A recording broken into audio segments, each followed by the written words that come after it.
Do you need encouragement to turn tragedies into your own triumphant life story? If so, this podcast is for you. Listen to powerful guests who have persevered through challenges so you can gain strength to build your championship life. The host of Professor of Perseverance podcast, Dr. James Perdue. Hey, come on, let's get started here to get some inspiration, some motivation. Let's get fired up. Hey, let's grab something out of this little nugget. We're going to be talking with Jay here in a minute and going to help us, stuff he's been through. I mean, this guy here survived death, survival that's come multiple times, and 72 plus and counting surgeries. Hopefully not too many more. So let's get started here. And welcome to the show, Jay. Hey, how you doing, brother? I'm doing all right. I was going to say your last name, but I couldn't read around my camera. You can't. Setchell. Setchell. All right. There Appreciate you you being on here, Jay. And not a problem. But look forward to it. All right. Near death, multiple death survivor, and more surgeries than I ever want to go through. No, you don't want them. Yeah. Trust me. We talked right before we got started that we're both spinal cord injuries and both in wheelchairs. So we got something in common here. Not that I want to be in common on something like that, but other thing we got in common, we have persevered. Jay. Oh yeah, yep. So, when I saw the name, the Professor of Perseverance, I've been called that. So it's like, That's right. There you go. My man John Bentley, he's actually coming up. He'll be up here in a little bit, come from where he lives, bringing his book. I'm going to have him on there. He's the one that tagged me, Professor of Perseverance. We were at a speaking thing one night, and all of a sudden I heard, Professor of Perseverance. I didn't know he was talking to me. Professor of Perseverance. I didn't turn around. Then I heard John go, James. So I turned around. Hey, John, how's it going, buddy? He says, hey, man, you're the Professor of Perseverance. I go, huh? And he says, well, you got a doctoral degree. Yeah. So you're a professor. He said, you want to teach about perseverance, right? Yeah. You're the Professor of Perseverance. I said, John, I'm stealing that. There you go. So, all right, Jay. So let's get started here and put us where we need to be with your story, and we'll go from there. Go for it. What would you like to talk about? Well, let's go ahead, since we've mentioned the spinal cord injuries, let's go ahead and jump in. How'd you get your spinal cord injury? We're roughly the same level. You said yours was broken to 3 through 6. Mine was Right. 4 through 6. And that's neck and the cervical area for people listening. So how'd you get yours? And then we'll go from there.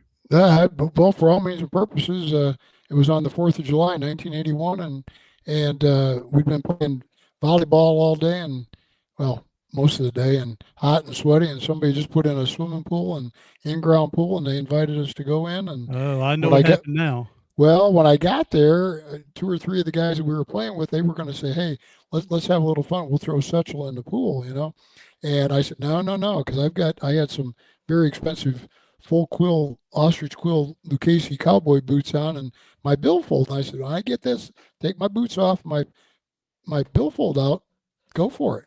So I got it done. And I thought, I'm not going to let them throw me, and I'm just going to jump in. I did. I jumped in. I landed on my feet. I didn't dive in. I landed on my feet and had a compression fracture, like driving a hammerhead down on a handle, and it compressed my spine and broke. And I didn't bend my knees enough, they think. And then also I had contacts in. Cushion, yeah. Well, I had contacts in, and they think maybe I threw my head back. Oh, okay. And now I'm all fused. I can turn my head a little bit, but not much. But they're the first that I've heard breaking their neck, jumping feet first and landing feet first. You always hear diving into the pool. Always diving. But, one thing I learned is that you can jumping off of a table in your dining room. If you jump off the table, land straight-legged, there's a good chance you can break your neck. Not bend and absorb the shock. Yeah. Right. Exactly. Yeah. Yeah. When I got hurt, one of the doctors told me that it only takes 5 to 7 pounds of pressure to break a neck. So, talking about carrying a jug of milk, that much in weight, but That's seven to eight. Yeah, five that's to almost seven eight pounds of pounds. pressure, Yeah. to break a neck is what they told me when I And got and hurt. and I let me throw this out though too that there was a gentleman up there at the hospital. I went through Sister Kenny Institute in Minneapolis for my rehab, and there was a gentleman up there that had been at a Golden Gophers basketball or football game, and he was with well he was there, and then there were some Wisconsin Badgers up behind him, and they were throwing some popcorn and stuff, and they threw some beer. Well, he had told him he turned around a couple times, asked him, "Hey, hold it down, guys." He was with his kid. He had a couple kids. Well, what happened was though, they did it again and got him pretty good, and he turned around and snapped real quick with his head, and he never broke a vertebrae, but he tore his spinal cord inside the vertebrae. Oh, wow, okay. So you can Because break where he your whipped around so fast. you can tear your cord and not break a bone, and you can break a bone and not affect your cord. Now, Or you yeah, can or you yeah, can have like we had, and we had we're partial. They didn't know that at first, I'm sure with you or with me, because when you and I broke our necks, they didn't have MRIs out yet. Nor they nor did did for me. No, no, oh no, not MRI. No, no not the MRI. They no did that, where they injected a dye in your neck and oh looked at okay it through an X-ray. yeah Can't remember the name of yeah what it was it's called, the but not MRI. You're correct about no that. it's But I forgot what it was called. it's well it's like iodine. Yeah, It's yeah, like yeah. an They iodine, and injected they put it in. dye in there, and then Yeah, they took X-rays. yeah, but that's all we had was X-rays back in our day when we Yeah. broke them. But they also came out with something else too, James. It was it's a product that keeps the swelling down because Yes, a yes, lot of yes, yes, yes. it's an injection that they can do and keep the swelling down. That came out about 1986, 87, somewhere in that time frame. So, Yeah. it's like what you and I went through, we were just a little bit too early. And one thing that I didn't realize, when you watch the movies years ago and somebody broke their neck or somebody broke a neck, more people died from bladder infections and Yes. kidney infections than they did from the broken neck because that all shuts down and it infects from the inside out, and Yeah, that's that what was the kills you. leading cause Yep. until antibiotics came. Yes. Yeah, and then but yeah, the UTIs and like I said, kidney failure because of leading from Right. this. Right. Now Exactly. it's we sit and don't do anything. Yeah. Leading cause. But anyhow, but it's just the fact is you got to keep pushing through it. That's no matter what. That's That's the it. Yeah, whole. yeah. So when you were first injured, did you just lose everything? I mean, when I got hit, I got my neck broken in the football field. Well, it wasn't a real football field. We were playing football in a pickup game. Now we were playing tackle football, no helmets, no pads. So when the guy hit me, I heard the pop, and we went on the ground, and I was paralyzed instantly. There was no slowly losing; it was gone Right. automatic. Yeah. No, I mean mine went well. I don't remember. I just remember floating around in the pool and turning, kind of like you see somebody in outer space, Yeah, and I couldn't figure why anybody wouldn't come down to help me. I had my eyes open and my contacts didn't wash out, and I could see people swimming over me and jumping in the pool, but I didn't know why somebody didn't help me, and I didn't know why I couldn't get back to the surface. I don't remember any pain at all, but then I just remember drowning. I was under about 7 minutes when I held wow, my breath about 6 to 7 minutes, they said, yeah, and then at about 8 to 9 minutes, roughly about 8 minutes, they saw I was changing colors because I was turning dark, yeah, black and blue or whatever. But I yeah. was gone, and I was already gone. But yeah, I don't remember anything for 3 or 4 days. And next thing I knew was I had the Gardner and Wells tongs in my side of my head and a circle bed, which maybe you were in too. And um, the doctor was just telling me I jumped in a swimming pool, I broke my neck, and I was paralyzed from the shoulders down. And they would put me in a halo cast later on uh, when the time permitted, like 3, 4 weeks down the road. and I would go to a place for rehabilitation, and hopefully some function would return. But it was their opinion at that time that I would stay paralyzed mostly from my shoulders down, Yeah, and yeah. so yeah, not a good Yeah, they scene. they told me when I first got hurt that, I would never walk again. I mean, they used the Yeah, word never right off the yep, bat, and then at that time, I wasn't moving my arms and stuff, and they said, "Possibly, you won't move from your neck down, right, possibly," right. but then and of course, I gained more movement and some other functions after they went and fused my spine together, and, I was on you said a circular bed. I was on, yeah, called, Striker. striker frame, yeah. Yeah, And you run yeah, a that never striker. fits me, yeah. Flip And, it flips you like I this. didn't get the halo. Yeah, exactly like you're talking, just Yep, like a bed, flipping a right. hamburger, you know, in the Yep. grill, you And know. the circle's just slower. And when they're rotating you, you feel like a hamburger, like you said. I always thought I was going to slip through the mattresses, when they get Yeah, you straight up and down, and then once you start going around it, it's not so bad. But yeah, it's a different procedure, that's for sure. yeah. But So, alright, so but how the, long you were in the hospital before you went to rehab? about a month, about a month, Yeah. 5 weeks roughly, and then from there I went to rehab, and then I, rehab I was about 8 months. oh, wow, okay. Now, the hospital nurses loved me. I was there for 3 months in the hospital.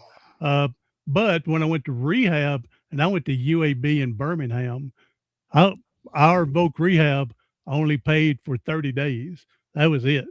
30 days and I came back home and then here we are learning everything on our own because I didn't know anybody with a spinal cord injury that right. lived close to me and around me.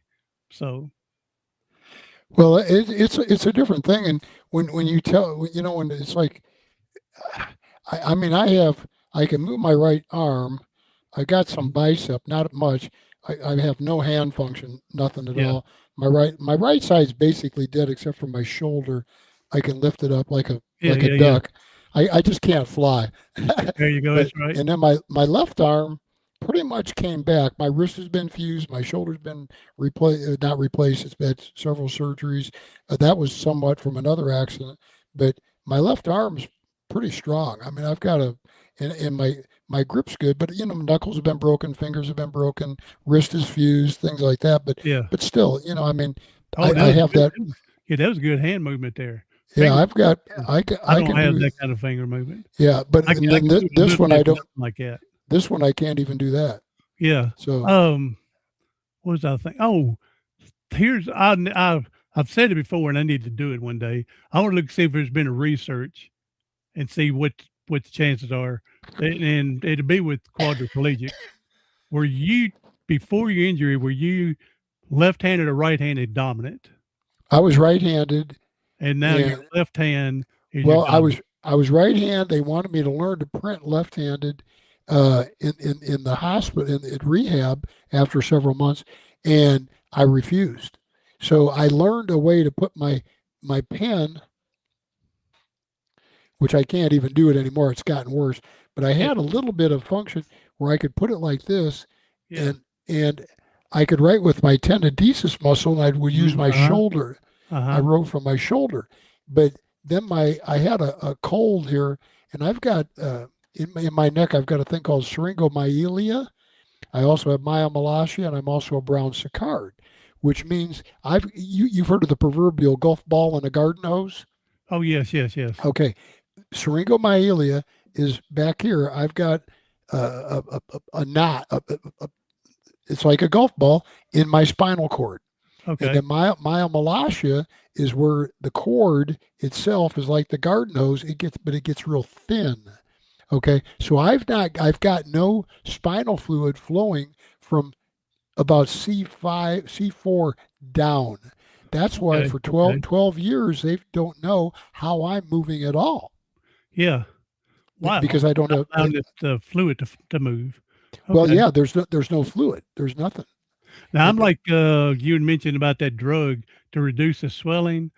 I had gotten where I was able to stand up and walk with a walker for 10 minutes.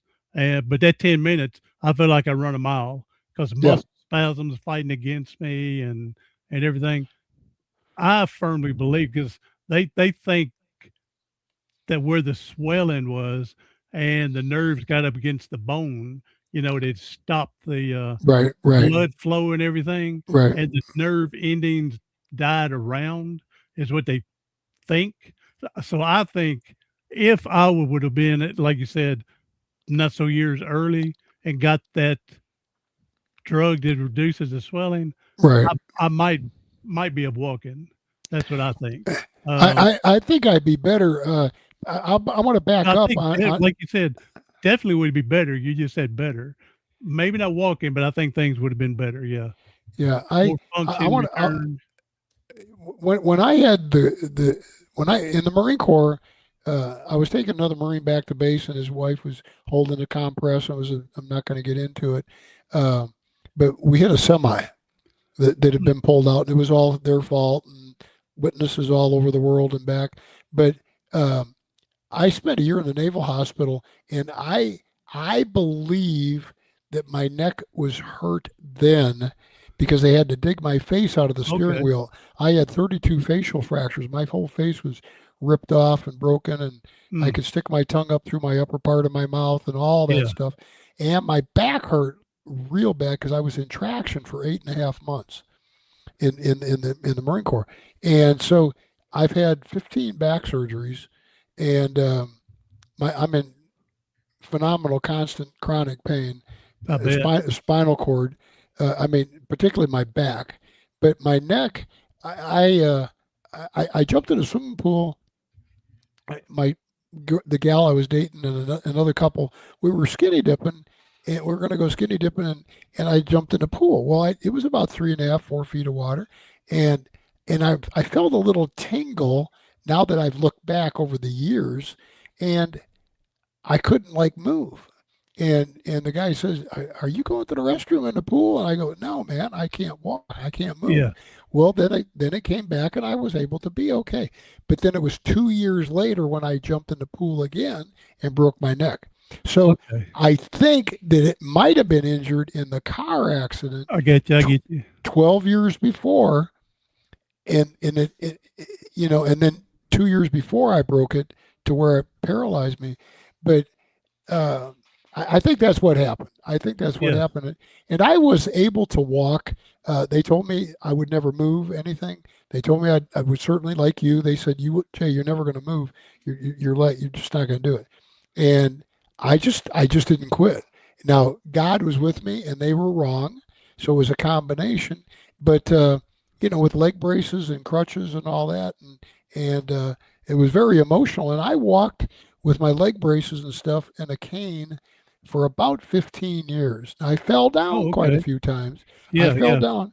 And you're the professor of perseverance, but I used to be called the professor, no, excuse me, the connoisseur of pavement because because when you fall on grass it hurts, but if you fall on concrete it hurts worse, and gravel hurts worse. But the stuff that hurts the worst is chip and seal, where they put that gravel on Oh, the top of yeah. the tar, Yeah. Yeah. and Yeah. and I've fallen and torn up my elbows and stitches at my wrists and my knees, and but then I had that syringomyelia started getting worse, and about 25 years ago, 20, let me see, 17, about 25 years ago, I had brainstem surgeries again, to reduce that syringomyelia that was in my neck.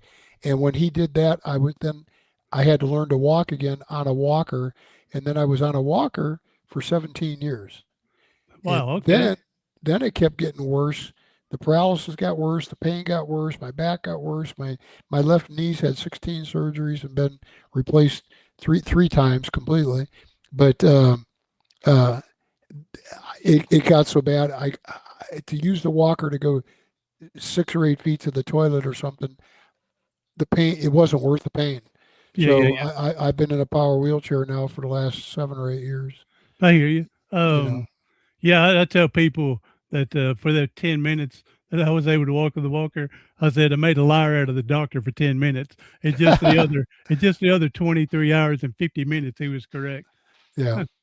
So, Well, but you know the word you've got in your title is perseverance, and that's what I've written a book, and it's called The Strength Within You, and it's always too soon to quit, as the subtitle.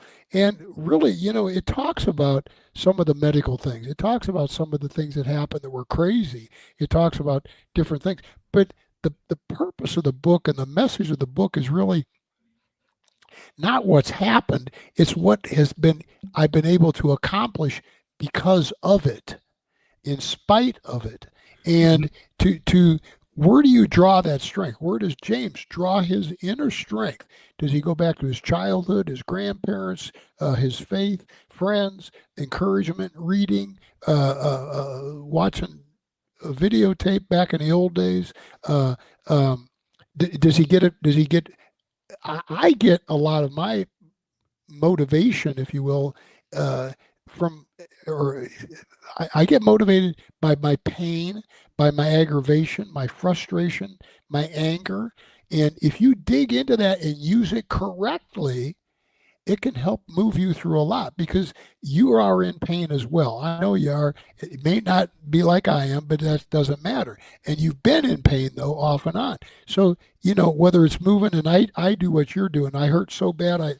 That's why I did this earlier. It's Oh, like, you oh my got to God. readjust everything. Oh, Yeah. you just got to do it all the time.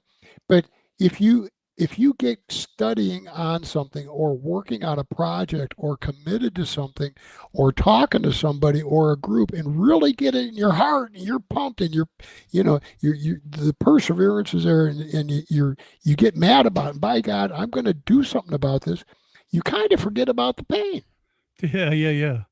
It's still Yeah. there. Frustration to get you a long way, you know, Frustration to get and you fired up to make a change. yes, yes, So, exactly.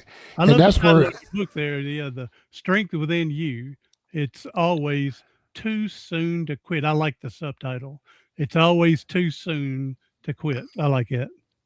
Well, thank you. And the strength within you though is where it comes back, James, is that is what I was trying to do was get across the fact is that if people use that, it will help them get through the adversities in life, through the roadblocks and the detours that they're going to go through, the failures, and what can they reach back on? I know when I broke my neck, I reached back. They didn't like it because I talked about my the Marine Corps issue or the car when the drunk hit me. I talked about some of the things I've been through, but they didn't like that I did that. Well, I didn't really care what they liked or what they didn't like. Uh But huh. the thing I did is I thought back about what I had been through before, and it wasn't maybe exactly the same, but what had I done to move to help? I mean, I had third-degree burns. I debrided my own burns. I gave myself my own shots. I did a lot of things that normally people would never ever do. Oh yeah. But but I look back and where did I draw that strength from?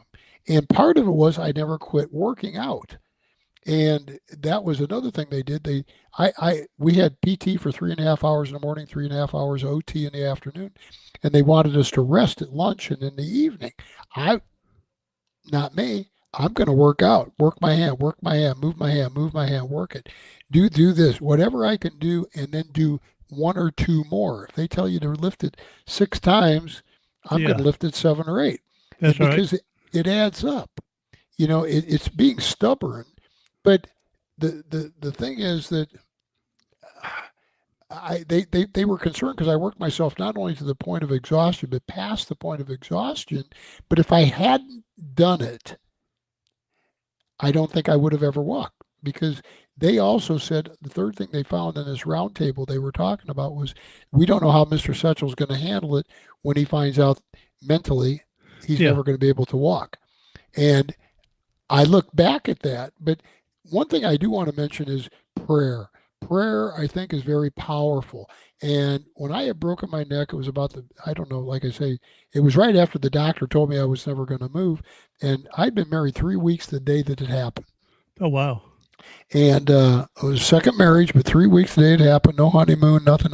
We got married on a Saturday, had to drive 350 miles, went back to work the next morning, or well, on Monday, but drove on Sunday. And uh, but my wife was down in front of me while I was in the circle bed. I was face down, and she said, "I've got a gentleman here whose son's in the hospital, and he would like to pray for you. Do you mind if you will?" Now he probably would have prayed for me anyhow, but he wanted Oh me to yeah, hear yeah, it. yeah. He said it verbal. So she said, "Blink your eyes." So I'm blinking my eyes, and he prayed for my health and do better and to move and to walk and all that stuff. And and over the years, I have asked myself, if I had never accepted that prayer, would it have been like denying God? And maybe I would never have walked. Maybe, never know. We never But know. this gentleman went to a church that had 5,000 people. So they had three services every Sunday, 1,200 to 1,500, and he went to every service and asked for prayer for me. So every Sunday I had 4 or 5,000 people praying for Yeah, me, yeah, yeah, plus yeah. plus my mom, plus others. And no matter how hard and how much I did during the week, not that I didn't probably get some incremental movement back at the time, I seemed to get more back on Sundays. And it's like the power of prayer Yep, yep, brought. yep, yep. Does that make sense? That makes a lot of sense to me. I'm into the power of prayer as well. I like I It said, is. I talked to you right before we got started, and I was on the phone with two or three people, explaining what's going on and asking them for prayer. So I already get them on the prayer warrior as we get started. Right. For me, And I do that. I do that too. And or I get a call, or I'll send a text out, or remember people, and sometimes your prayer list gets so long that you just say, Lord, please remember everybody I've said that I would ask for a prayer oh, for. I know I'm forgetting people, but you Yeah. know my list and you know my heart. So please, yeah, because I'll forget them. So, hey, as you're talking about power of prayer, and I want to thank you for your service. I say people like you, before you, people coming after you, is why people like you and me are able to have a good life from here. It hadn't been that many years ago. People were laying in bed not doing anything, but No.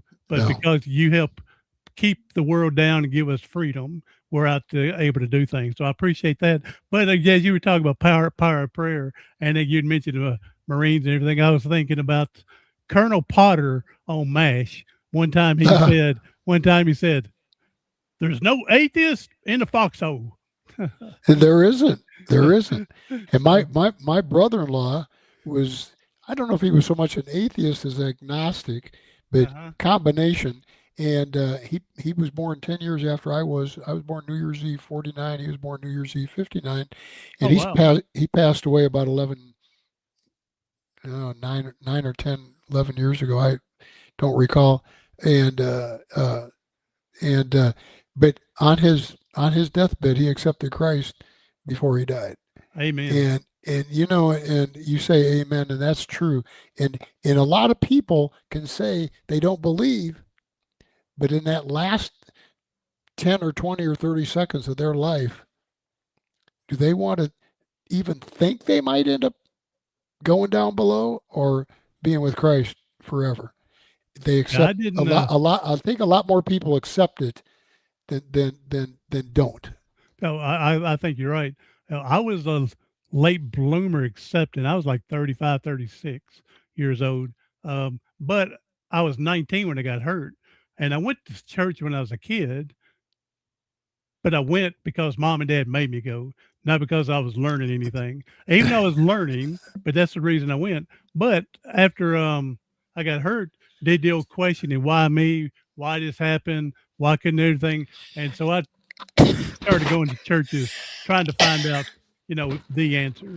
And finally, yeah, it was June 4th, I think it was, 2000, that I accepted it. Billy Graham was in Nashville at the football stadium, and I went up there and got saved on the Titans football stadium. Well, I it's like I went to Sunday school. I had perfect attendance in Sunday school. We went to church on probably about 15 times a year, roughly. So I understood some of it and I realized some of it, but yet, and I knew that probably in my heart, by the time I was 10, I knew I was going to die someday, but I never put two and two together. And my dad was crying. I was riding on the tractor. I was born and raised on a pretty good sized farm. We a lot of cattle and stuff. And I was on the tractor with him and he had tears. I'd never seen my dad cry before. And I said, Dad, what's the matter? Well, his mother's brother, and she had several brothers and sisters, but Uncle John had passed away. And he had tears because of that. And he told me that someday he would get old enough and he would pass away.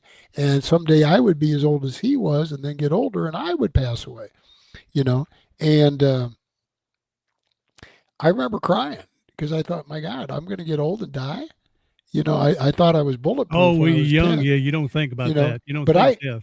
yeah, and I don't, as much as I was involved with, as much as happened to me, James, I don't really believe that I gave credit where credit was due to the Lord for helping me through what I went through, either Mhm. in the Marine Corps or for years, or dying the second time, or the years after that.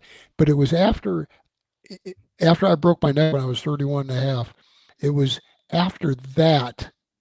And I went through my mom, you said, why me at one point? And my mom was up, my mom and dad were up visiting, and she said,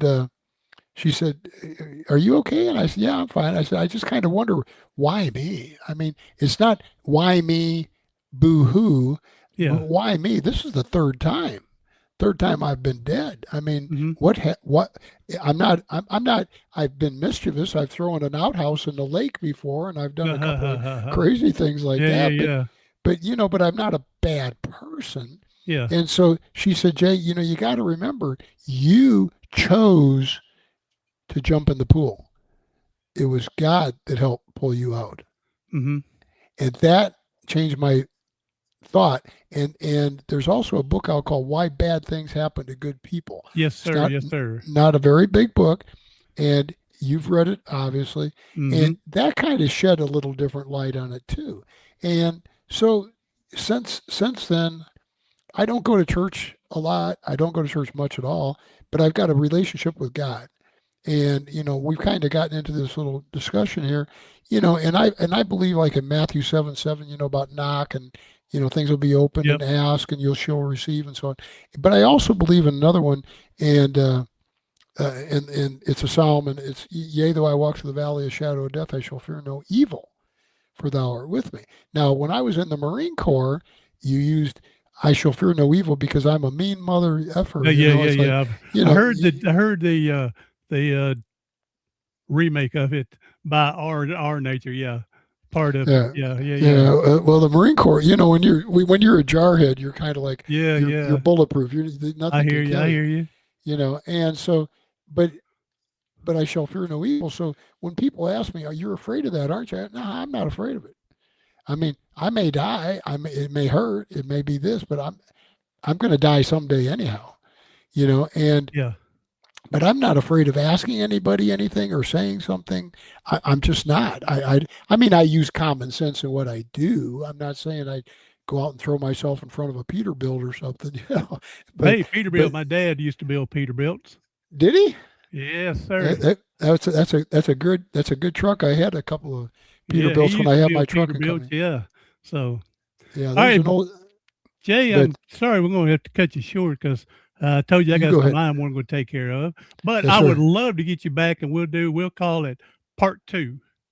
Well, let's do that because I'm loving this conversation today. I know you're having an emergency coming up here, and Yeah, so you need to get going. So let me get this going. But let's get together and we'll do a part two. that sounds great. We'll go. Not a problem. I'm loving this conversation. So thank you. Hey, go ahead and right now go ahead and give us your website, social media. Again, the book is called "The Strength Within You." It's always too soon to quit. I love that title, and the reason I say I love that title, and we'll get into part two, Jay. I attempted suicide 3 times in 3 days. That's how bad Yeah. I wanted out. And like you, wondering why God let you live 3 more times like you did. Right. Because Right. our purpose is not done because he didn't take No. my time. So, all right. So we'll save that for part 2. All right. Okay. Jay, and yeah, go ahead and give your website and stuff, and people get a hold of you. Yeah. And we'll Yeah. Well, I've got my website it's not completed yet. I've got a little okay. placeholder and they're working on it, but it's called neverquittrying.com. Yeah. So it pretty much resembles you and me, neverquittrying.com.